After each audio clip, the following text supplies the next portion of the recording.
Hi there, welcome to the BRENTACOL YouTube channel. I know the last time I made one of these, or the only other time I made one, I suggested I might be doing this on a regular basis, and I didn't do that, but I haven't had a whole lot to talk about. The main thing I talked about last time was that ride board feature, which I haven't done a whole lot of work on just because we're not allowed to ride together. So that is what it is. But we're going to talk today about a new feature I'm quite proud of and quite happy about that I have made. It will be, sorry to say, a feature that is only available to Patreon subscribers, which is currently just Dave Bettridge. But maybe a few of you will see this video and decide, hey, this is something fun, and become a patron. So if you do, that would be great. Otherwise, all the other stuff on the website is still staying as is. So I'm going to go ahead and share my screen and get into it. Okay, so this new feature is, for lack of a better word, I'm calling it the toolkit. And there's no link to it currently, although there may be at some point. The main way you would get there is by finding a hill, and there's a link on the page for each hill. So I'm going to show you that method. I'm going to start with Wayne Hill in Traverse City, Michigan. It's kind of the benchmark hill for me personally. It's where I grew up, and it was the hardest hill around. It's obviously not the hardest hill anywhere. It's just a hill that, to me, I can fairly easily measure other hills based on. And apparently I searched for the wrong thing. So here we go, Wayne. Okay, so Wayne Hill, here we go, and there it is. So if you're looking at the page, right, here's all the usual stuff, and there's a thing here to view it in the BRENTACOL Toolkit. I may build a button at some point. All of that's still up in the air. But for now, I'm going to click on it and show you what happens, which when you click on it, it's going to tell you, sorry, you can't do this. Too bad. But I'm going to give you a demo. It just works by registering your IP address, and then you get to use it. And so here we go. So here's what it looks like, and so this looks essentially like the maps you're used to. The one that's on the other page. I've played around with the color scheme a little bit, but otherwise it's very much the same idea, except that this one's rendered in Canvas in HTML using JavaScript. So it's the entire program is pretty much composed in JavaScript, as opposed to PHP, which was my previous way of doing it, which for me, trying to generate these was always a pain, because if I found that there was some little thing wrong with my setting, I had to go back, change the setting, submit it, try the hill again, and find that I had something off, or the scale was not quite right, and then you have to try again, and so on. And there was not a whole lot of ways that it was customizable. This one now is quite customizable, so I can look at ones that are in the database. Any hill in the database I can just load up here and look at it and play around with it and get a different visualization, because part of the point here is that it's all a subjective thing, right? This is the same thing, whether it's there's a little bit of a vertical enhancement, right, to make it look like it actually feels. And then there's also this question of how often am I going to make these little segments, right? What's the smallest segment size possible? Because depending on how you draw the thing in Ride with GPS, you could have really, really tiny segments that might have lots of spikes and look weird and not work. Or you may have one segment for the entire thing, in which case there's not much you can do about it with this program. But assuming you have the spots to work with, the GPS coordinates to work with, you can do quite a bit with this program. So most of the work is done up here in this little box. I have 6 little sliders, only 5 of which currently do anything. The most important one is this minimum segment length, so what that's going to do is just change the minimum segment length from either as small as possible, right? So you can get as many different segments as possible. It starts by giving a guess. It doesn't always guess right, especially for the larger hills. But if I want to change that, I can slide it either direction. So I'm going to slide it and make them small. And this shows you, right, you can see that I've got lots of points in here, and it's not legible if I do it at at as fine as possible, and it's probably not very accurate either. So if I slowly start sliding it out, right, then you start to see, right, I can go all the way down until right now I've got 4 segments. This no longer to me feels like what the hill is to ride, right?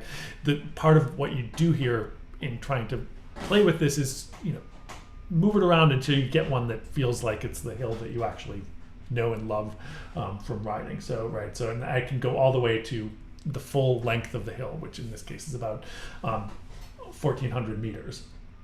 Right, so that's 6.4 average for the entire thing, and you can see, right, one segment at 6.4 that lasts, and we've got the graph scale down here, the mileage scale at the bottom, or in kilometers. It's all currently in kilometers. I can fairly easily add the ability to do it in miles if that's something people want. Yeah, so and so we've got, so that's the segment length. That's probably the place to start, although actually there isn't necessarily a good or a bad place to start when you're editing these, but certainly, right, if I'm thinking about what's going to make for a good presentation of this hill, I want a certain amount of specificity.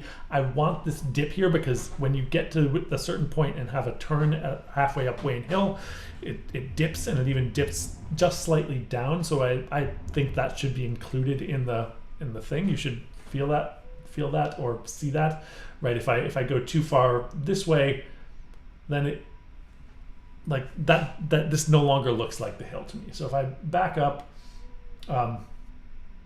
and this is about where I think I'm happy with it, right? You've got just this little dip, 13.2% maximum here. Yeah, that's about right. I think it does, the actual maximum is a little bit higher than that, but I think we can live with that, at least for argument's sake. There's 13.4. Okay, so let's say we're happy with this. The next thing you can play around with is the vertical and horizontal scales, right? So if I just use the angle of the hill, right, that would be the most objective way to present this, is to make the map show the angle of the hill. If I did that, we would end up with something that essentially looked like this, because the angles of these hills are really not that high, So right, a 1.7% gradient is somewhere like around a 1 degree angle or a half a degree angle, right?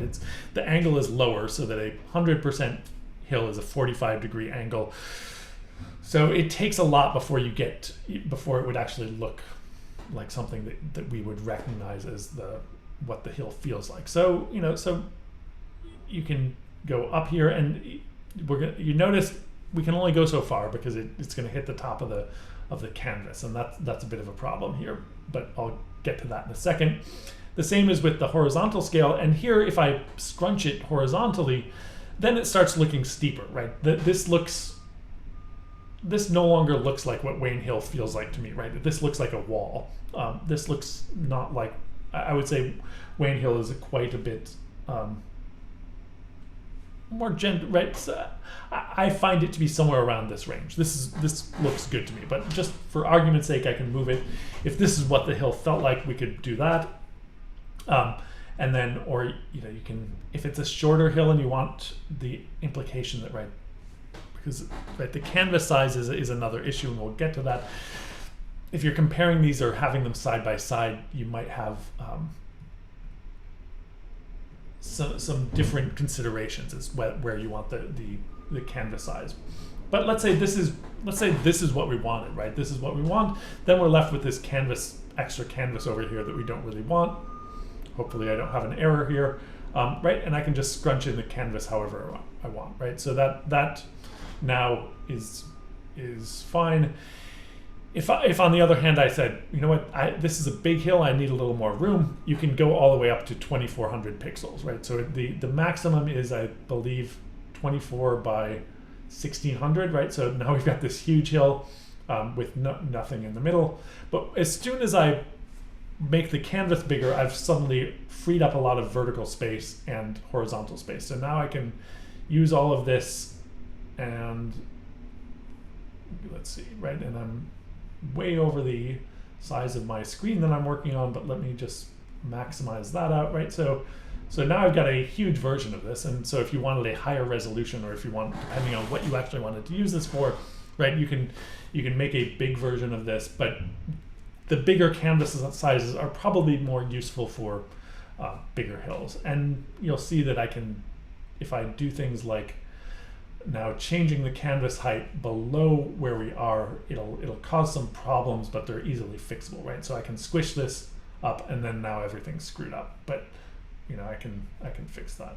Same with horizontal, right? So I've got so we've got a very big scrunching of stuff here, but I can just quickly move that out, right? I can change the vertical scale and then change the horizontal scale back, and find my target zone, right? And there we're back essentially to where we started. It's a little lower, but that's the idea. And that is really the extent of it. I mean, that's what we can do so far. I'm hoping to build in some other tools as well, right? Some other ways of visualizing hills, and right, this is the most obvious. This is the one that you've seen on TV reports and every thing where you get an announcement of the hills that you're going to find in the Tour de France, and you look at each hill, and each one gets a little map like this. I'm hoping to come up with something that might be a little more fun and a little bit more innovative, but for now this is a decent thing. This one doesn't actually do anything except give a little Spinal Tap reference, and then finally, once you have something that you like, you can download it. So you just click that, and it'll download what you have in your thing to your desktop or wherever. The only problem here, or the other things that I will eventually have, right? So if you're using something that is in the database, right? So if you follow the link from a hill and say play around with it, there will also be, hopefully sooner rather than later, a link down here that will send me a notification like, hey, I think this one's better than the one you have up.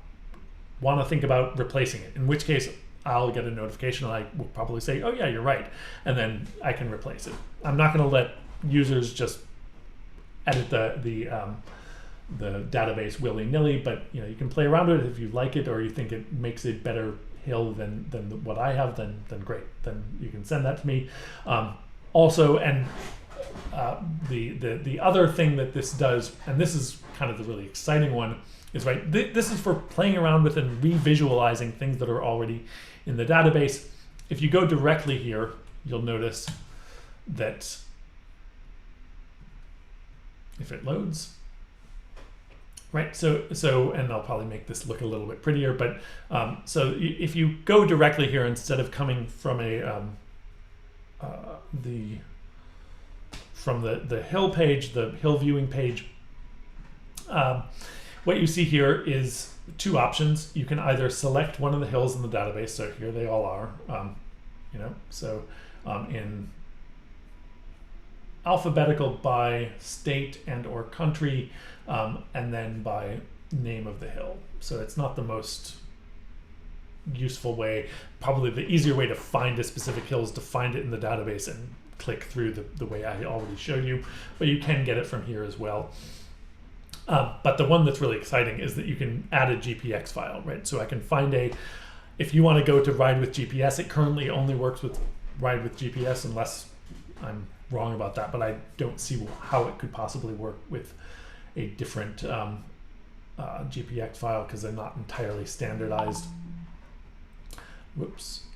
So you just choose your file, and here is, well, why don't I do this one? This is one that I found on Twitter. Another fellow cycling hill enthusiast named Simon Warren posted a picture of himself on this hill, so I had to check it out. So I made a map of this thing in Wales, and I can upload it and look at it, right? So I can look at this before I have it in the database, which previously I had to add it to the database and decide, like, okay, is this actually a hill, or what do I want to do with this thing, or did I get it right? I can play with this all ahead of time before I even put something in the database, which is really nice. But so here's a hill. You can see starts out very, very steeply, claimed to be the hardest hill in England, perhaps. But we'll see about that. My phone is making noise, but you can deal with that too, I think. So the first thing we'd want to do here is change the min segment length because it's pretty fine, right? But there we go, right? And so you can see some pretty steep gradients here, and I think these are likely for real, right? Sometimes when you see things in the 30 range, you don't know whether to trust them or not, but this one is, 26, 15, 29, 22, right? So I think we can safely assume this whole section is very much in the 20s. So this is a very, very steep hill by any stretch of the imagination, right? So, right, this is not a hill that's in the database currently. I haven't added it. I'm just playing around with it, and I can look at it. You can upload anything you want to try this. I'd have no idea what happens if you put in a ride as opposed to a hill. I think it'll do weird things and go outside of the bounds and won't look right. But if you feel like playing around with it, it's not going to break anything. Yeah, so that's how you would do it. And since it's and this one is 3 kilometers, right? So in terms of comparing it with the Wayne Hill was only about 1.4. So if we wanted to sort of keep them somewhat similar, we might want to actually make this a little bit wider to get the implication that it's longer. And